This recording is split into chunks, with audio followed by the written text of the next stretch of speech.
Michigan goes to work on Saturday against East Carolina as a big, 5-touchdown favorite? Yeah, I believe so. And I think that's right where the Lions hovering is right around 34.5. So just basically a 5-touchdown favorite. But a lot of uncertainty, I mean, they're coming into this week now. I'm sure in the program you sort of knew to some degree that, okay, Harbaugh's not going to be there. Moore might not be there. When it's a self-imposed suspension, typically that's the case. So it's not going to be a surprise to the players or anything like that. But for fans, it's going to be very different than what it normally looks like, I think, because Harbaugh's really giving control to Minter, the defensive coordinator who's taking over as head coach for the weekend, and Kurt Campbell, who's going to be the play caller. So they're going to get some free reign. And Minter talked about just today how he really wants to prove Harbaugh right for giving him this opportunity. And so because of Minter's elevation to interim head coach for the game, there's another elevation with Campbell serving as defensive coordinator. So really another movement there, at least in terms of the play calling for the defense on Saturday. Well, Campbell will be so Minter will still call the defense. Campbell's going to be moving from quarterbacks coach actually up to offensive coordinator role, so to speak. So that's where I might have mixed it up there. But that means that Campbell, who has been the quarterback's coach for one season now, but he's been raved about in the program, outside the program, recruiting trail. I just about everybody that's had an experience with Kurt Campbell has said that they've spoken very highly of him, that they like him. So he will actually serve as the play caller on offense. Minter should still be calling plays defensively. As our guy, Michigan man Jason says, I know this sounds dumb, but I'm looking forward to seeing this offense run by other staff. Maybe it will be more passing, and that ties right into the question I was going to ask you right out of the gate, because that was the thought coming off a Big Ten championship season in 21, highly successful, but still, a run-oriented team, and then knowing that JJ would compete for the job and then ultimately win it at the start of last season. Do they cut him loose against lesser competition? And that's, again, been talked about this offseason. And Jim Harbaugh has actually said, we will be throwing the ball more. Remains to be seen. Yeah, he said it. I still don't know if I believe it. Yeah, he said it going to last season, too. The team was very balanced offensively towards the end of the year when they had to play some higher level competition. But beyond that, I mean, I really don't. I think it's a pretty safe bet, in my opinion, to say that Campbell's going to ease into the game with a lot of run-heavy play calling. My opinion is because he's just got to get comfortable and get the flow down, So once you get into situational play calling, then you're able to maybe pick your spots a little bit more because Campbell will have to get, he'll run the ball, I think, frankly, maybe every single play until Michigan is stopped. And so if they get into a third down situation there, you're forced to pass. And then maybe he starts to ease into it and get a little bit more comfortable because he has to be. But, he's a very smart guy as far as I understand. And Michigan, they should be running the ball. I'm working on an opinion piece for the Maize and Blue Review about why Michigan should be running the ball. And they shouldn't care about passing it until they have to because it's frankly worked for them. And that's my opinion. Some people are going to disagree. It's not as fun to watch, and I agree. I'd love to see JJ sling it around and basically open up the offense to something that hasn't been ever before under Harbaugh, but I frankly don't think that's going to happen this year. Maybe it will be a little bit more balanced, but I think the formula has worked so far, and there's no reason to move away from it.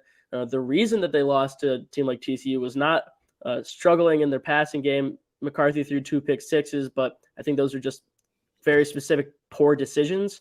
And then on the other side, it's like, well, okay, maybe, but if they're not developing their game throughout the season offensively, maybe you are hurting yourself down the stretch. It's a back and forth, but I really think they should just hammer the run. Yeah, that TCU game, I certainly can side with the Michigan fan that says, look at the evidence of us throwing the game away, all the blown opportunities inside the 5-yard line, the 2 pick sixes.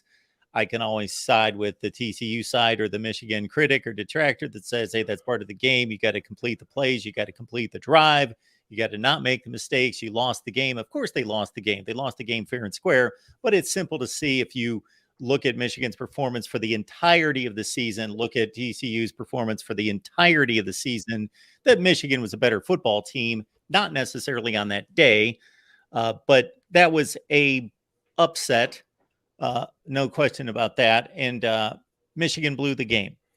Credit TCU for making the plays that were handed to them, but Michigan kind of blew the game.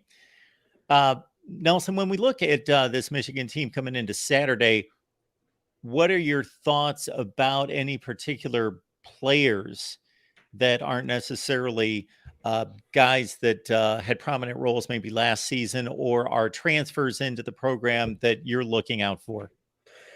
Well, let's start on offense.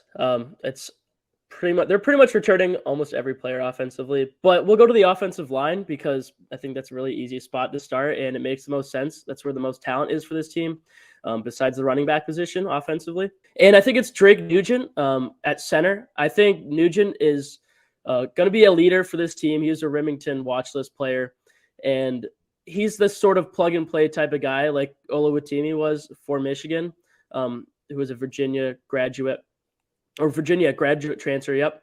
And he was a Remington finalist.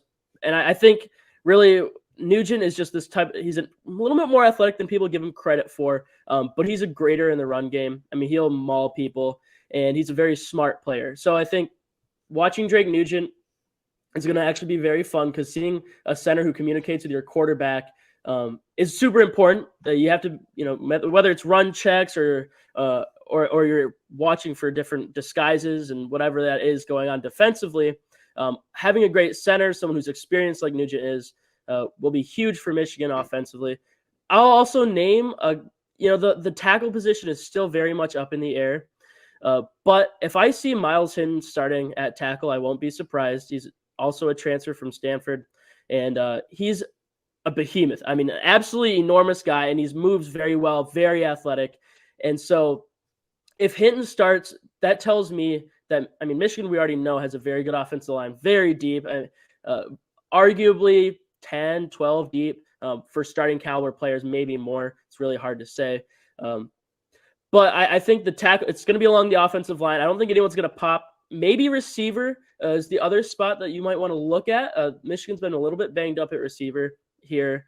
And so we're going to see who gets healthy, but it was going to be Tyler Morris and Darius Clemens, two guys who are going into their sophomore year that might be able to make a jump, both playing sort of the same position as the Z receiver. And although I think Clemens is more of an explosive athlete and Morris is more of a possession receiver, both of those guys are sort of vying for the same spot because Cornelius Johnson and Roman Wilson are coming back. So keep an eye if those guys are healthy to make some splash plays. And then on defense, I think Michigan's going to have a couple guys on the defensive line. Kenneth Grant, also talk about guys who are massive. Kenneth Grant is a huge, huge man, and he got some playing time more later into the year last year. He played more. So he's a freshman last year. He'll be a sophomore this year. Again, I think a jump there. And then in the back end of the defense, Josh Wallace, nobody's seen in a Michigan uniform. Wallace is a UMass transfer from out east. And so we're going to see what he has. Minter named him today as the first guy that came out of his mouth referring to that cornerback 2 position. Behind him was Jaden McBurrows, Jair Hill, who's a freshman. McBurrows on the team a couple years now. And McBurrows has surprised some people the last couple off seasons, but went down with a season-ending injury last year. So curious to see how that goes. But I do think Michigan has a few different guys. But when you're returning so many different players, it's really hard to say. You're not going to see a lot of that pop until later in the game. Have you made your prediction on the season? Do you make predictions? Record prediction. Yeah. Yeah. So my record prediction for Michigan is 11-1. I think they're going to drop something somewhere. I don't know where. My anticipation is probably, realistically, I actually don't think it's going to be Ohio State. I think it's going to be someone that surprises them, could creep up on them. Minnesota. Penn State's not going to creep up on you, but that's a very good team. They'd have to go into Happy Valley and play them. And so I'm thinking those are the two that I'm leaning on that could come out and catch Michigan off guard. I also don't want people to sleep on Eastern Carolina. I don't think they're going to upset them. I don't think it's going to be a close game per se, but there's a chance there because of the mix-up with the coaching staff, and Eastern Carolina is a little bit better of a team people are giving credit for. That's also a possibility. They're a little bit older of a team for some of these, FCS caliber or lower FBS caliber teams. And so that always lends itself to a better performance. Will be interesting to see. Nelson Hubble, you can join him on Maize and Blue Review. We appreciate Nelson stopping by to set us up for Michigan and East Carolina on Saturday in the big house and the big coaching shakeup and what we can expect, or pretty much what we can't expect. And we're just going to have to see play out in regards to the way this team is handled by not new coaches, but coaches in different roles. Should be interesting.